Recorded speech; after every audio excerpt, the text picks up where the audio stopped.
Laissez-moi vous raconter une histoire, celle de la solitude de l'homme.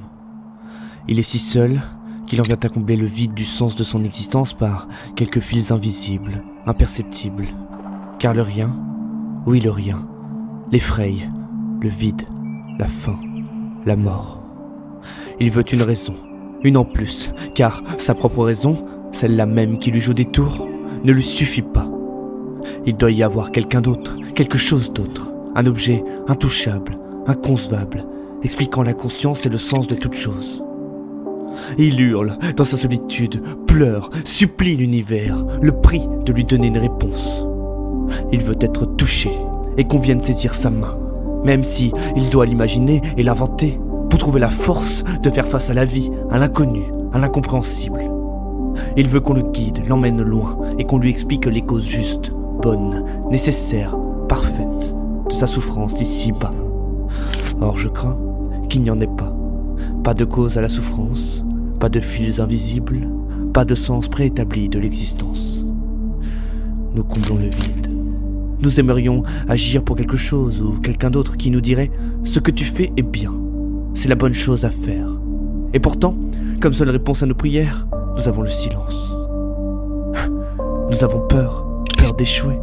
Nous sommes dépendants à l'amour dans un regard parfait qui prendrait à jamais soin de notre personne, car nous n'arrivons pas à nous regarder ainsi. Le rien comme origine de l'univers ou le tout provoquant le rien pour combler le vide laissé par le rien ne sont en somme pas si différents l'un de l'autre.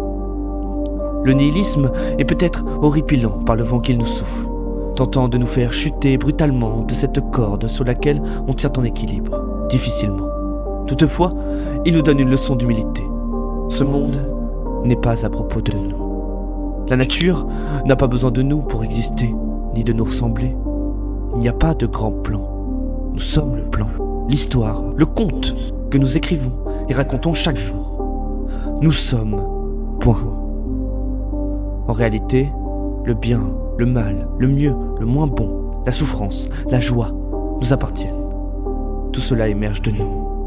Et il n'y a pas besoin d'un juge connaissant l'absolu de ces notions pour les faire respecter ou en fixer les limites. Nous sommes l'origine, le tout. Nous sommes humains. Nous sommes. Point. Alors cessons.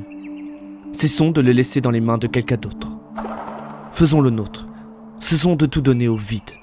Emparons-nous du tout et comblons nous-mêmes, par nous-mêmes, ce vide. Ex nihilo.